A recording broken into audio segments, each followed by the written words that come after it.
आज हम लोग साइंस का सॉल्यूशन समझेंगे। आपको ऑब्जेक्टिव स्क्रीन पे दिख रहा होगा, आप उसका स्क्रीनशॉट ले लीजिए और आराम से मिला लीजिए। पहले हम लोग फिजिक्स का यानी भौतिक का पूरा कर लेंगे। भौतिक शास्त्र का पहला क्वेश्चन था चाल और वेग में अंतर। तो चाल और वेग में हम करीब 4-4 गो अंतर लिख दिए हैं, और भी अंतर होता है। 2 नंबर का था, आप लोग मिला लीजिए इसको, ठीक है। उसके बाद दूसरा सोल्यूशन है। दूसरा सोल्यूशन तोप और गोला वाला था। उसमें दिया था कि तोप का द्रव्यमान दे ले था और गोला का द्रव्यमान दे ले था, बम का द्रव्यमान दे ले था, उसका वेग दे ले था। तो कह रहा था कि तोप कितना पीछे की ओर खींचेगा। तो संवेग संरक्षण के सिद्धांत से m1 v1 बराबर m2 v2 होता है। तो हमने रख के क्या किया कि इसका वेग निकाल लिया, यानी दूसरा का आंसर होगा 1 मीटर प्रति सेकेंड, ठीक है। अब हम लोग थर्ड समझते हैं। थर्ड क्वेश्चन में आप लोग क्वेश्चन निकाल लीजिएगा। बबू हम क्वेश्चन नहीं बता रहा, आपको डायरेक्ट सॉल्यूशन बता रहे हैं। दिया है प्रारंभिक वेग दे ले था और उसको रोकना था, रोकने के लिए अंतिम वेग 0 होगा। उसका मंदन दे लेता था, मंदन होता है त्वरण, माइनस में मंदन जो त्वरण होता है उसी को मंदन कहते हैं। तो कह रहा कितना दूरी निकलेगा, तो गति के समीकरण से हमने बैठा करके निकाल लिया। तो 200 मीटर दूरी तय करेगा। इस तरह से ब्लैक ब्लू इसी तरह से आपको लिखना था।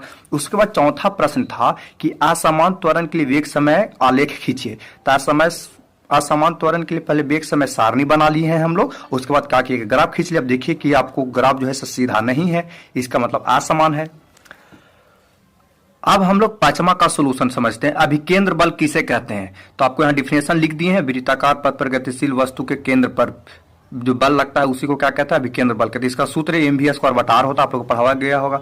छठा प्रश्न में क्या था कि द्रव्यमान और भार में अंतर लिखना है। तो द्रव्यमान भार में अंतर लिख दिए हैं, आप लोग मिला लीजिएगा आराम से रोक करके स्क्रीन पे। हम बोलेंगे बबुआ, पढ़ेंगे तो बहुत लंबा वीडियो हो जाएगा। आपको हम 5-5 से, हालांकि क्वेश्चन 2 नंबर का है तो आप लोग कोई भी लिख दीजिएगा तो चलेगा इसमें।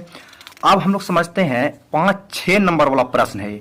6 नंबर वाला प्रश्न में हम लोग देखते हैं कि घर्षण बल के बारे में पूरा लिखना था कि घर्षण बल किसे कहते हैं। तो आसानी से बता सकते हैं कि हमें डिफिनेशन नहीं लिखे, आपको बोल देते हैं कि दो वस्तु एक दूसरे के सतह पर संपर्क है और गतिशील है, तो उनके सतहों के बीच जो घर्षण बल जो बल लगता है उसी को घर्षण बल कहते हैं, ठीक है।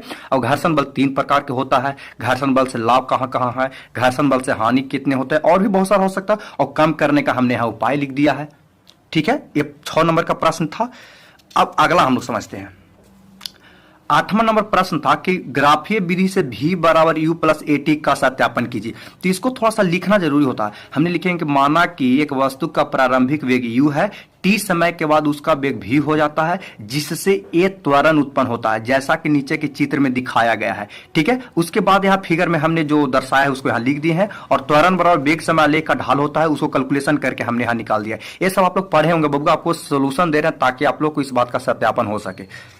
ये फिजिक्स का पूरा हो चुका है। अब हम लोग केमिस्ट्री में चलेंगे, रसायन शास्त्र में। हम लोग केमिस्ट्री का सॉल्यूशन समझते हैं। 9 नंबर प्रश्न है, समस्थानिक किसे कहते हैं, उदाहरण के साथ बताना था। तो एक ही तत्व के परमाणु जिनके परमाणु संख्या समान तथा परमाणु द्रव्यमान भिन्न भिन्न, उसे समस्थानिक कहते हैं। इसमें हम 3 उदाहरण दे, कोई भी आप एक उदाहरण दे सकते थे, कोई दिक्कत नहीं था। 10वां नंबर प्रश्न न्यूमेरिकल था कि विलेयता निकालना था। विलेन की मात्रा दे ले था, विलेय की मात्रा दे ले था, तो विलेयता निकालना था। तो उसमें विलायक की मात्रा हमको जरूरी पड़ता है, तो विलेन में से विलेय घटा दिए हैं। और विलेयता के सूत्र होता है विलेय की मात्रा बटा विलायक की मात्रा गुने 100 होता है। उसको रख के कैलकुलेशन की तो 20% आया है मेरा 10वां का आंसर, ठीक है। अब हम लोग अगला प्रश्न की ओर समझते हैं। 11वां नंबर प्रश्न था वाष्पीकरण क्वथन में अंतर। तो इसमें लिखा हुआ कि वाष्प बनने की धीमी प्रक्रिया है, तेज प्रक्रिया है, इससे ठंडक उत्पन्न होती है। यहाँ प्रकार के मतलब ठंडक उत्पन्न नहीं होती है, द्रव की ऊपरी सतह पर होती है, या सभी भागों में होती है, या मंद क्रिया है या तेज क्रिया है, या कम ताप पर संपन्न होती है, इसके लिए अधिक ताप की जरूरत होती है। ये सब बात आप लोग ध्यान में दीजिएगा। और रासायनिक परिवर्तन किसे कहते हैं, उदाहरण के साथ लिखना था। तो वैसा परिवर्तन जिससे पदार्थ के रंग रूप आकार अवस्था हमेशा के लिए बदल जाती है, उसी को क्या कहते हैं, रासायनिक परिवर्तन कहते हैं। जैसे कागज के जलना, दूध से दही बनना, बहुत सारी उदाहरण होगा। इसकी विशेषताएं भी लिखना था, 2 कोई विशेषता लिखना था। तो इसमें रंग रूप आकार हमेशा के लिए बदल जाता है, इसमें स्थायी परिवर्तन होता है, इसमें नया पदार्थ बनता है, इससे पदार्थ का द्रव्यमान बदल जाता है, इसमें ऊर्जा का अवशोषण या उत्सर्जन होता है। कोई भी 2 विशेषता लिख देना था, हमने बहुत सारा लिख दिया ताकि आप लोग कोई ना कोई इसमें से लिखे ही होंगे। अब हम नेक्स्ट प्रश्न की ओर समझते हैं। 13 नंबर स्थिर अनुपात के नियम को लिखना था। तो किसी भी यौगिक में मौजूद तत्व के द्रव्यमान हमेशा निश्चित अनुपात में रहता है। कोई भी यौगिक है ना, वो तत्व का जो द्रव्यमान हमेशा निश्चित रहेगा, चाहे वो कहीं से भी लाई, उससे कोई दिक्कत नहीं। जैसे हमने उदाहरण दे दिया, जल में हाइड्रोजन ऑक्सीजन का द्रव्यमान का अनुपात 1:8 होता है, ठीक है। सब आप लोग पढ़े होंगे। नेक्स्ट प्रश्न है टिंडल प्रभाव किसे कहते हैं? तो किसी भी कोलाइडी बिलियन प्रकाश को गुजारने पर बिलियन चमकने लगती है, यानी प्रकीर्णन होने लगता है, उसी को क्या कहते हैं? टिंडल प्रभाव कहते हैं। ये फिगर हम दर्शा दिए, ठीक है। फिगर आप लोग नहीं भी बनाए हो तो कोई दिक्कत नहीं, केवल टिंडल प्रभाव लिखना था। अब हम लोग नेक्स्ट प्रश्न की ओर समझते हैं। प्रभाजी आसवन क्या है? 5 नंबर का प्रश्न था। देखिए वो इस विधि में ना वैसे मिश्रण के अवयवों को अलग किया था जिसमें उनके जो अवयव होते हैं उनके द्रव्यनांकों का अंतर क्वथनांकों का अंतर बहुत कम होना चाहिए। ताप नहीं बउआ, यहाँ क्वथनांक होना चाहिए था, सॉरी। क्वथनांकों का अंतर कितना होना चाहिए? बहुत कम होना चाहिए, यानी 25 डिग्री सेल्सियस से भी कम होना चाहिए।